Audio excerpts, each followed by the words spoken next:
तो hello everyone, आज हम लोग साइंस का जो सब्जेक्ट है, जो UP board exam high school के लिए जो है कि बहुत ही इम्पॉर्टेंट टॉपिक है, पाचन तंत्र, डाइजेस्टिव सिस्टम। इसको हम समझ लेते हैं। और डाइजेस्टिव जो सिस्टम है उसके क्या क्या कार्य हैं, ये परीक्षा में आता है। परीक्षा में क्वेश्चन बनता है दो तरीके का। एक आता है कि आप पाचन तंत्र का नामांकित चित्र बनाइए, और एक क्वेश्चन बनता है कि पाचन तंत्र का सचित्र वर्णन कीजिए। सचित्र वर्णन कीजिए, तो जहाँ पे आपको सचित्र वर्णन आएगा, चित्र बना करके इसके विषय में लिखना पड़ेगा, वर्णन करना पड़ेगा। ओके, तो आइए देखते हैं जो है कि पाचन तंत्र के क्या विशेषताएं हैं, क्या कार्य हैं। पाचन तंत्र क्या होता है, ध्यान सबसे पहले हम समझेंगे पाचन क्या होता है। तो देखिए, पाचन जो हम लोग भोजन करते हैं, शरीर जो है कि मुख से जो हम लोग भोजन किया जाता है, चाहे रोटी खाओ, दाल खाओ, चावल खाओ, इत्यादि जो भी चीज़ें आप खाते हैं, तो जो भोजन के रूप में हम जब जो ग्रहण करते हैं भोज्य पदार्थों को, तो भोज्य पदार्थों में क्या मिलता है, हमको प्रोटीन मिलता है, कार्बोहाइड्रेट मिलता है, वसा मिलता है, बहुत सारे जो है कि चीज़ें मिलती हैं, विटामिन मिलता है, खनिज मिलता है। तो वो होता है हार्ड, क्या होता है, कठोर पदार्थ बोलते हैं। क्या बोलते हैं? तो ऐसे कठोर भोज्य पदार्थों से प्राप्त कठोर पदार्थों को सरल पदार्थों में बदल देने की क्रिया क्या कहलाती है? पाचन कहलाती है। समझ में आ रहा है? तो जटिल कार्बनिक पदार्थों को सरल पदार्थ में बदलना क्या कहलाता है? पाचन कहलाता है। ध्यान रखिएगा। तो जो जटिल होता है, क्योंकि उसका पाचन आसान नहीं होता है, वसा का पाचन आसान नहीं होता है, प्रोटीन का पाचन आसान नहीं होता है, नहीं होता है, तो उनका पाचन कौन करेगा? उनका पाचन जो है कि भिन्न जो है कि एंजाइम है हमारे शरीर में, वह करेंगे उनका पाचन। तो उस पाचन कहलाता है वही कि जटिल कार्बनिक पदार्थों को सरल कार्बनिक पदार्थों में बदल देने की क्रिया क्या कहलाएगी? पाचन कहलाएगी। क्या कहलाएगी? पाचन। अब देखिए, तो अब इसको पचाने के लिए एक विशेष तंत्र पाया जाता है। तंत्र मतलब अंग, एक विशेष अंग पाया जाता है ह्यूमन बॉडी में, मानव शरीर में, क्या हर जीव जंतु में पाया जाता है। तो ह्यूमन बॉडी हम लोग पढ़ रहे हैं यहाँ पर, तो ह्यूमन बॉडी में एक विशेष प्रकार का तंत्र पाया जाता है, अंग पाया जाता है, उसे ही हम लोग कहते हैं पाचन तंत्र। क्या कहते हैं? पाचन तंत्र। आपके सामने एक फिगर है, देखेंगे इस फिगर, ये पूरा पाचन तंत्र को दिखाता है। देखेंगे आप यहाँ से लेकर मुख गुहा से लेकर और जो है गुदा द्वार तक, मुख गुहा से लेकर गुदा द्वार तक जो है कि पूरा डाइजेस्टिव सिस्टम है, पाचन तंत्र है। क्या है? पाचन तंत्र है। तो हम देखेंगे कि मुख गुहा का क्या कार्य है। सबसे पहले है मुख गुहा। तो आहार नाल इसको बोलते हैं संयुक्त रूप से, इसको पूरे को क्या बोलेंगे?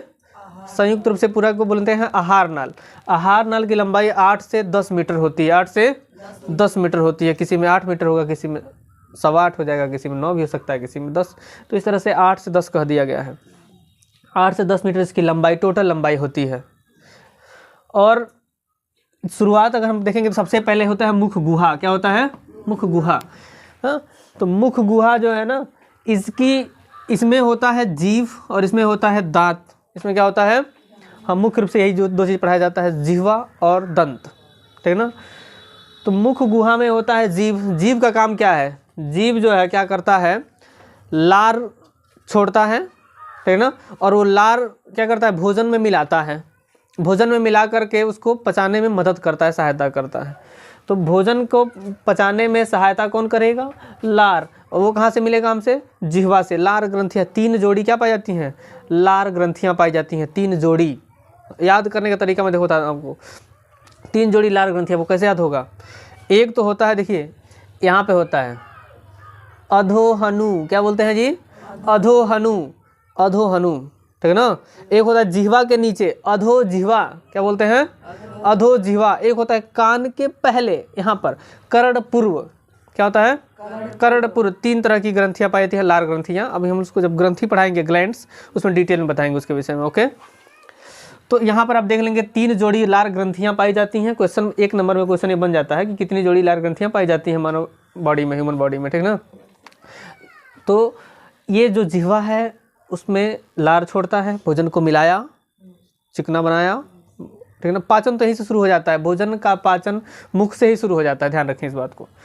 हाँ, और ये जो है कि कहाँ भेजेगा हमको? अच्छा, इसमें देखिए दांत पाया जाता है। क्या पाया जाता है? दांत। जिह्वा छोड़ा लार, और इसमें जो है कि उसके बाद से दांत है। दांत का भी काम क्या होता है? भोजन को टुकड़ों टुकड़ों में बांटना, छोटे छोटे करके, ठीक है। जब भोजन को चबाते हैं, टुकड़े टुकड़े में बांट देते हैं, चीरते फाड़ते हैं। देखिए यहाँ पे बहुत सारा दांत का 4 प्रकार बताया गया है। दांत का कितने प्रकार बताया गया है? 4 प्रकार बताया गया है ना। उसके 3 विशेषता होती है कि एक होता है जो है कि विषम दंती। क्या होता है?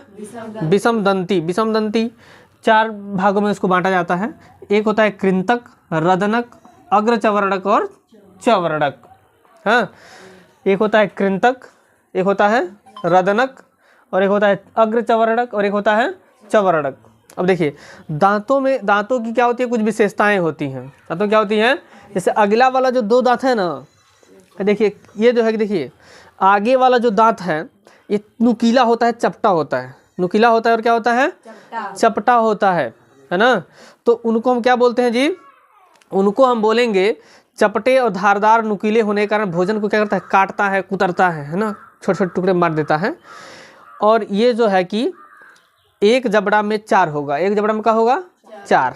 तो दोनों जबड़ा मिला कितना हो गया? 8। तो इनकी संख्या कितनी हो गई? 8, है ना। तो ये भोजन को क्या करेगा? कुतरेगा, चबाएगा, कुतरेगा, चबाएगा, काटेगा, थोड़ा थोड़ा टुकड़ा टुकड़े में बांटेगा। ठीक, चपटा होता है, धारदार होता है, इसलिए, है ना। गन्ना आप लोग खाते हैं ना, तो कौन से दांत से खाते हैं? इसी से खाते हैं, कृंतक से। किससे? कृंतक से, इंसीजर से। तो इंसीजर से ही हम दांत उसको क्या करते हैं? फाड़ते हैं। होता है ना, नुकीला धारदार होता है, इसीलिए। अच्छा, एक उसी के बगल में होता है, उसको मदद करता है। जब आप लोग मांस लोग खाते हैं तो चीरते फाड़ते हैं, नुकीला धारदार होता है। उसी के बगल में होता है रदनक। क्या होता है? रदनक। तो वो चीरने फाड़ने का आता है, एकदम वो राक्षसी दांत उसको बोलते हैं। क्या दांत? राक्षसी दांत। ऐसे नुकीला होता है, धारदार, है ना। देखते हैं कब कब राक्षसों का जब बैताल वैताल का आप लोग देखते हैं सीरियल उरियल में, तो उसमें दिखाता है ऐसे दूध दांत उसका निकल गया है बाहर, है नुकीला वाला, है ना। देखते हैं आप लोग, फिगर में दिखाता है। तो वह राक्षसी दांत है। कौन सा दांत है? नुकीला होता है, एकदम धारदार होता है, भाला के नोक के जैसा। अब वो क्या करता है?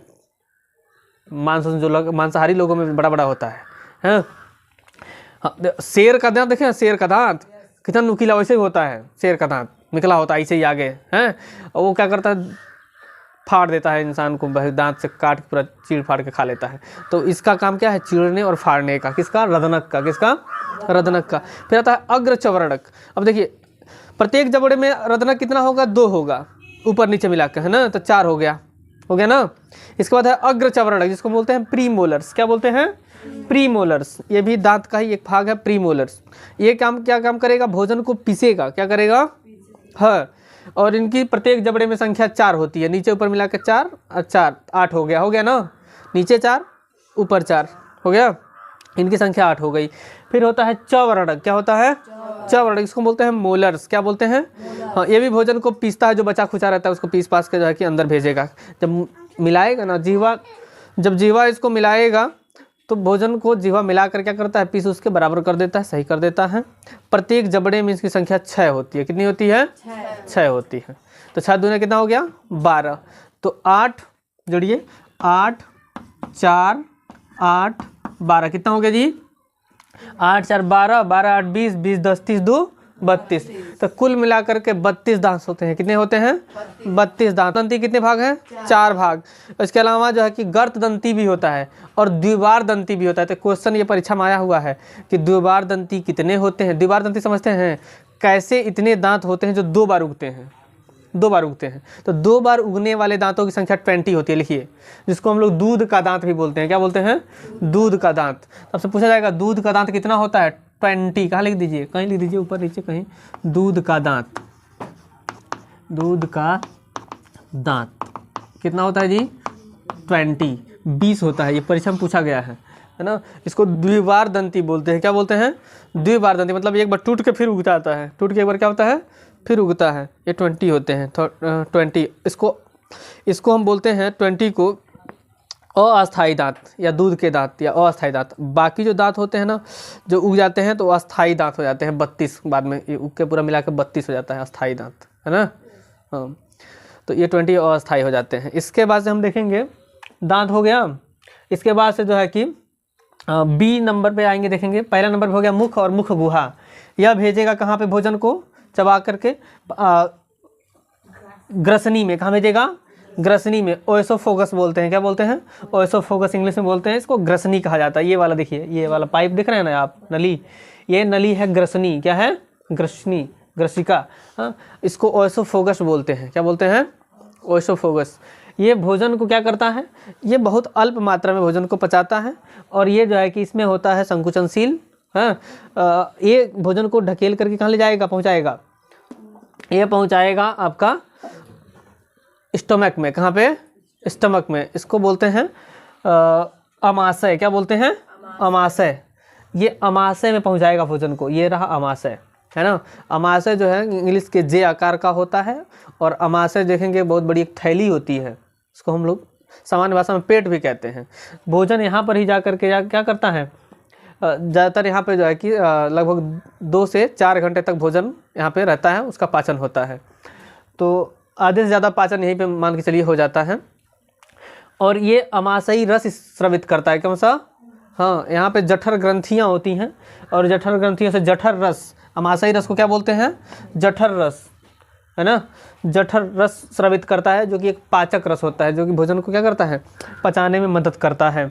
और जठर रस में क्या क्या मिलकर बनता है, पेप्सिन, हाइड्रोक्लोरिक अम्ल और म्यूकस। ये तीनों का संयुक्त रूप से मिला करके क्या बनता है, जठर रस। हाँ, पेप्सिन है, Cl है और म्यूकस है ना। इसके अलावा देखें आप ना, तो इसमें कम मात्रा में, कम सक्रिय रूप में लाइपेज भी होता है। और अगर बात करेंगे छोटे बच्चों में, शिशुओं में, तो रेनिन पाया जाता है, रेनिन नामक एंजाइम, है ना, जो दुग्ध का पाचन करता है, दुग्ध प्रोटीन का, है ना। तो इस तरह से इसके बाद हम बात करेंगे अमाशय। देखिए अमाशय हो गया, इसी के बगल में यकृत पाया जाता है। क्या है, यकृत। मानव शरीर की सबसे बड़ी ग्रंथि होती है यकृत। जो यकृत क्या करता है, पित्त रस, क्या होता है, पित्त रस का श्रवण करता है, मतलब पित्त रस उत्पन्न करता है। पित्त रस क्या करता है, बनाता है, उत्पन्न करता है। और ये कहाँ संचित होता है पित्त रस जी, परीक्षा में क्वेश्चन बना है, इस पर ध्यान रखिएगा। परीक्षा में क्वेश्चन बनता है कि पित्त रस का श्रावण कौन सा अंग करता है। बहुत बच्चे समझते हैं पित्त रस है तो पित्ताशय ही होगा। क्या होगा, पित्ताशय ही होगा। लो, गाल ब्लैडर, मारोटिक। तो जो लीवर है ये केवल श्रवण का काम करता है, केवल बनाता है, संचित नहीं करता। ध्यान रखिए इस बात को। हाँ, इसमें जो है कि पित्ताशय नाम की एक थैली होती है, छोटी सी बल्ब के जैसा देखेंगे तो थैली होगा पित्ताशय की। वही पित्त रस का क्या करता है, संचयन करता है। क्या करता है, संचयन करता है। और इसमें से पित्त रस एक एक बूंद कर करके कहाँ मिलता है, जा करके देखिएगा यहाँ पर, यह मिलता है जो है कि क्षुद्रांत में, छोटी आंत में जाके खुलता है। छोटी आंत में जो है कि यहाँ से अमाशय से आया भोजन है, और यहाँ पर एक जो है कि द्वार होता है, उसी से खुलता है थोड़ी मात्रा में कर करके, और ये भोजन क्षुद्रांत में आता है, छोटी आंत जिसको बोलते हैं स्मॉल इंटेस्टाइन। Small intestine. इसी के बगल में जो है पैनक्रियाज होता है। देखिए मानव शरीर की सबसे बड़ी ग्रंथि है, बहिस्रावी ग्रंथि कहते हैं यकृत को, लेकिन पैनक्रियाज जो है ना, ये द्विस्रावी ग्रंथि है। इसको हम बोलते हैं द्विस्रावी ग्रंथि, या इसको मिक्स्ड ग्लैंड भी बोला जाता है, मिश्रित ग्रंथि। कौन ग्रंथि, क्योंकि ये जो है हार्मोन का भी श्रवण करता है और एंजाइम का भी श्रवण करता है, तो ये मिक्स्ड ग्लैंड कहलाता है। कौन सा ग्लैंड, मिक्स्ड ग्लैंड। ध्यान रखिए इस बात को। अभी हम ग्रंथियों में सब पढ़ेंगे अलग अलग बना करके फिगर, ठीक ना। इसका अमाशय का अलग पढ़ेंगे, यकृत का अलग पढ़ेंगे, लार ग्रंथियाँ पढ़ेंगे, अग्न्याशय पढ़ेंगे, इंपॉर्टेंट जो ग्लैंड्स हैं वो पढ़ लेंगे, ठीक है।